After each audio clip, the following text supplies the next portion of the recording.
Fanático vascaíno, fanática vascaína, que alegria encontrar você aqui neste dia 7 de outubro de 2025. Seja muito bem-vindo, deixa o seu like, comenta, compartilha, se inscreve no nosso canal. Vamos falar nesse nosso Café Vascaíno sobre basquete do Vasco, vai jogar o NBB, vai jogar também a Liga Sul-Americana, novidades no basquete. Vasco se prepara para pegar o Fortaleza a partir de amanhã. Jogadores estão de folga. Rayan em alta. GB também. Paulo Henrique a caminho de Seul. E vamos falar sobre Léo Jardim também. Mas o primeiro assunto é Valdir Bigode. Lembra dele? Ex-atacante do Vasco, campeão da Copinha em 92, subiu naquele ano, foi importante no tricampeonato carioca, 93, 94 principalmente, fez dupla com Jardel na reta final. Mas ele foi a um podcast nos últimos dias e fez acusações à diretoria do Vasco sobre a fila de credores. O Vasco emitiu uma nota oficial ontem e disse que vai processar o Valdir, que ele terá que provar na justiça o que ele está dizendo, que houve alguém furando a fila. Enfim, é lamentável sempre que um jogador de destaque ou um ídolo, né, uma pessoa que honrou a nossa camisa, entra num confronto com o próprio clube, né? Ah, mas se ele tiver prova, ok, né? Vamos aguardar. De qualquer forma, essa é uma notícia. Outra, o Vasco anunciou a chegada da Diadora para o basquete, tendo à frente o vice-presidente Eduardo Cassiano, de Esportes Olímpicos, né?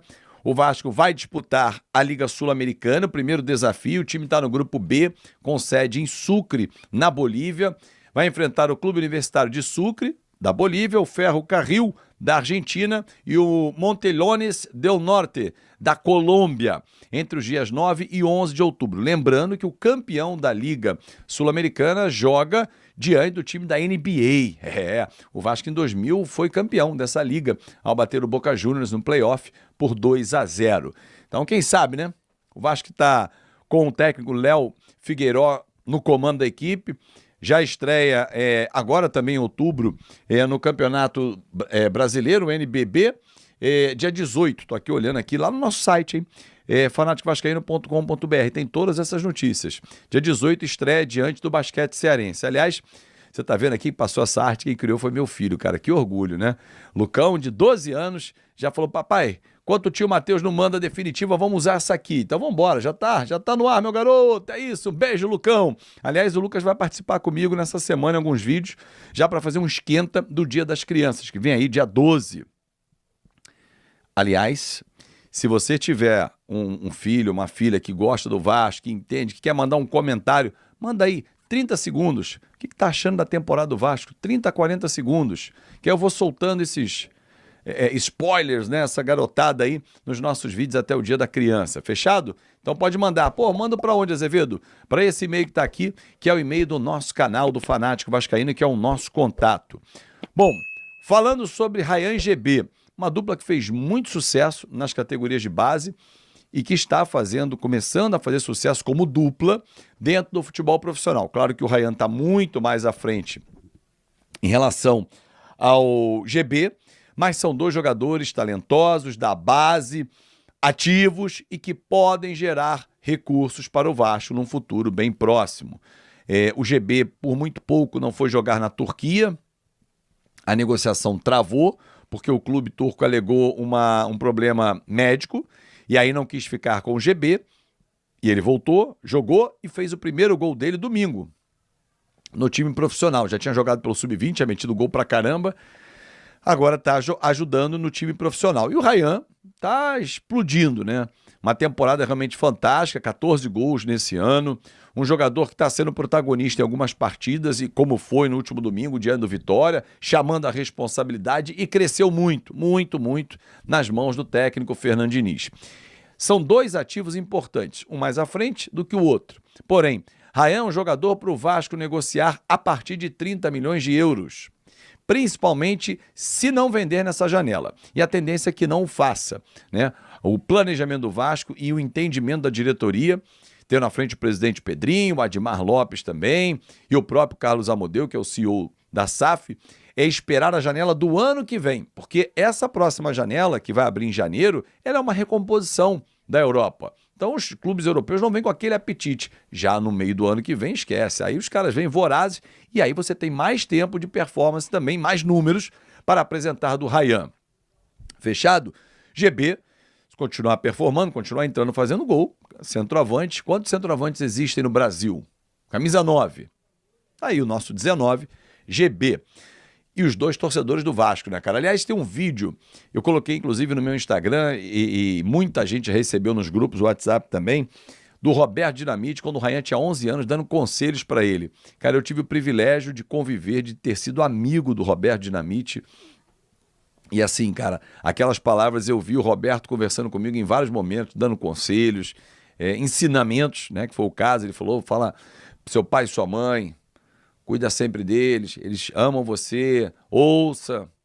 Então assim, e falando, ó, estuda, joga, se você for bom, se tiver performance, o Vasco vai reconhecer, vai assinar o contrato. Enfim, cara, Roberto Dinamite dispensa qualquer tipo de elogio, né? Foi uma figura fantástica, uma figura humana sensacional.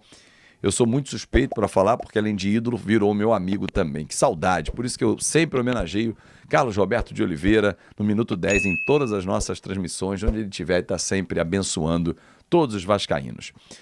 Bom, para fechar, depois do jogo com o Vitória, muitos torcedores do Vasco começaram a levantar a seguinte questão. O Léo Jardim não é isso tudo, não. Não merece o salário que tem. O Léo Jardim não é esse goleiro todo, não. Por isso que nunca vai para a seleção, sai mal do gol. Gente, vamos lá. O Léo Jardim é um baita goleiro. Ponto. Isso aí, para mim, não há discussão. O que há discussão, e é muito salutar, é que há algumas falhas que ele tem, que ele precisa resolver. A saída de gol dele, em 2 momentos, ela é muito ruim. Seja num cruzamento para dar um soco ou para chegar encaixando uma bola, ou no abafa, aquela hora que você cresce, né? Tipo futsal, handball, que você cresce para cima do atacante, né? Isso ele não tem essa característica, ok? Isso vale. Agora, dizer que depois que renovou o contrato, o Léo Jardim não quer mais nada, porra, não vale isso tudo, quase 1 milhão. Gente, que isso? Vocês já esqueceram o quanto o Léo Jardim acrescentou ao Vasco em decisões que classificaram o nosso time para a próxima fase, que gerou receita, que gerou credibilidade dentro das competições? Quantos jogos ele salvou? Pega só o primeiro turno do Campeonato Brasileiro dessa edição contra o Flamengo. Ele foi um monstro. Ele é muito bom debaixo das traves? Sim. Beira nota 10. Saindo do gol, tem muita dificuldade. 6/7. É um goleiro, na média, nota 8. Quantos times no Brasil tem um goleiro nota 8 como média? Então, torcedor, eu sei, a gente fica chateado, a gente fica com raiva, eu fico na hora da transmissão, mas, cara, um jogo, um momento, é igual o Verratti, tá atravessando um mau momento, não faz gol desde agosto. Não elimina a capacidade técnica do Verratti, decisão, de liderança, assim como o Léo Jardim. Então, calma, torcedor. Um pouquinho de calma, um pouquinho de racionalidade e menos passionalidade. É o que eu peço. Bora falar agora sobre Ryan. O atacante do Vasco segue causando e deixando excelente impressão, com os 2 gols do triunfo por 4/3 contra o Vitória nesse domingo. Ele chegou a uma marca impactante.